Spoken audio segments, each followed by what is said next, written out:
Halo, shalom semuanya, shalom adik-adik. Eh, Mari kita siapkan hati kita bersama-sama dengan Kak Andika.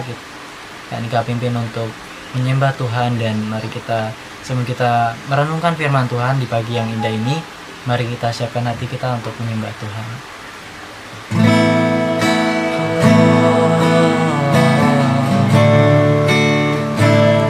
Terima kasih Tuhan untuk pagi yang indah ini.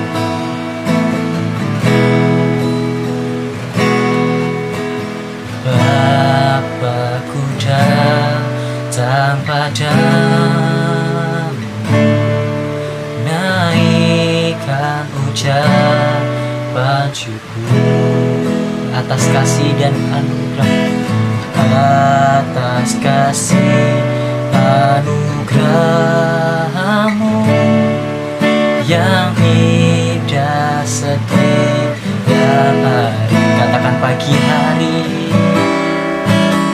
pagi hari, siang hari, sore dan malam hari. Tak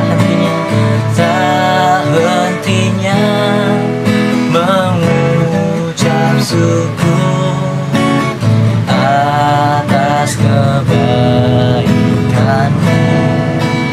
Katakan sekali lagi, Bapakku datang padamu. Bapakku datang padamu, naikkan ucapan syukur atas kasih anugerah-Mu, atas kasih anugerah-Mu yang indah setiap hari. Pagi hari,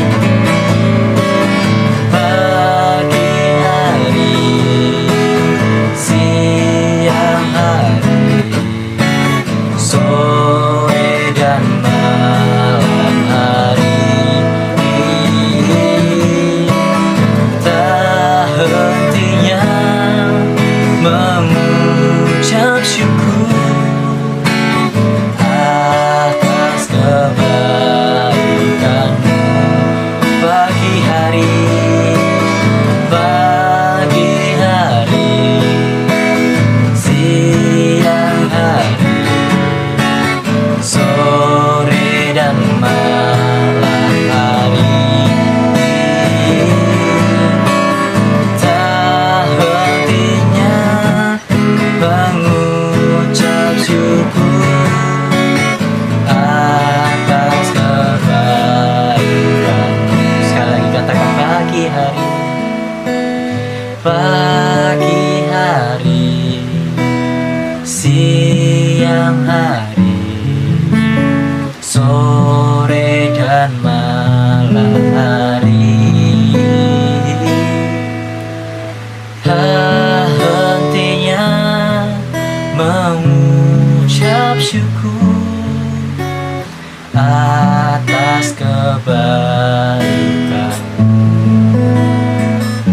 atas kebaikan-Mu, atas kebaikan-Mu, atas kebaikan-Mu, atas kebaikan-Mu. Oh, Bapa, kami bersyukur untuk kebaikan yang Kau berikan Tuhan. Di malam kami saat tidur, dan pagi ini kami bangun dengan kesehatan, dengan kekuatan, dengan semangat yang baru. Kami siap untuk merenungkan firman-Mu Tuhan. Kami siap untuk membaca dan mendengarkan dari apa yang Kau firmankan Tuhan. Dan biarkan telinga kami mendengarkan firman-Mu dengan sungguh-sungguh. Kami siapkan hati dan pikiran kami untuk menerimanya Tuhan. Dan biarlah apa yang menjadi firman-Mu hari ini akan menjadi rema buat kehidupan kami Tuhan. Hanya di dalam nama Tuhan Yesus kami siap untuk mendengarkan firman-Mu. Haleluya, amin. Oke, apa kabar semuanya? Tentunya dengan semangat yang baru, kita harus semangat. Dan pagi ini Kak Andika akan sharing mengenai apa? Ayo, ada yang tahu mengenai apa? Ini Kak Andika akan melanjutkan sharing Kak Andika hari kemarin yang mengenai hope, pengharapan. Namun hari ini pengharapan yang berbeda, yaitu pengharapan itu dinamis. Nah, dinamis itu apa sih artinya? Dinamis. Pasti semuanya ada yang tahu, ada yang nggak tahu. Dinamis itu apa? Pengharapan itu dinamis. Nah, sebelum kita bahas itu, mari kita buka Alkitab kita baca sama-sama dalam Yesaya 40 ayat 31. Kak Andika ulangi lagi, dalam Yesaya 40 ayat 31. Kak Andika akan bacakan. Firman Tuhan mengatakan demikian, tetapi orang-orang yang nantikan Tuhan mendapat kekuatan baru. Mereka seumpama raja wali yang naik terbang. Dengan kekuatan sayapnya, mereka berlari dan tidak menjadi lesu. Mereka berjalan dan tidak menjadi lelah. Oke. Kak Andika ulangi lagi, Yesaya 40 ayat 31 mengatakan demikian. Tetapi orang-orang yang menantikan Tuhan mendapat kekuatan baru. Mereka seumpama raja wali yang terbang naik dengan kekuatan sayapnya. Mereka berlari dan tidak menjadi lesu. Mereka berjalan dan tidak menjadi lelah. Oke, dari firman ini Kak Andika akan lanjut ke ayat berikutnya. Ada ayat, Kak Andika akan bagikan dua ayat, yaitu dalam Yakobus 2 ayat 26. Sekali lagi Kak Andika ulangi, dalam Yakobus 2 ayat 26. Bagi teman-teman yang di rumah yang ada Alkitab, bisa dibuka ya, dan kita kasih tanda. Oke. Yesaya 40 Yesaya 2 ayat 26 mengatakan demikian. Sebab seperti tubuh tanpa roh adalah mati, demikian juga iman tanpa perbuatan-perbuatan adalah mati. Apa sih artinya? Oke, kita akan renungkan firman ini. Nah, dinamis itu kembali ke topik utama kita, yaitu pengharapan itu dinamis. Dinamis itu artinya, Kak Andika catat di sini, yaitu dinamis artinya aktif. Nah, dinamis itu aktif. Kalau teman-teman membayangkan tentang dinamis itu aktif, berarti aktif itu berarti bergerak aktif gitu. Pengharapan berkaitan erat dengan iman. Sebab tak mungkin kita bisa berharap kepada Tuhan jika tidak memiliki iman kepadanya.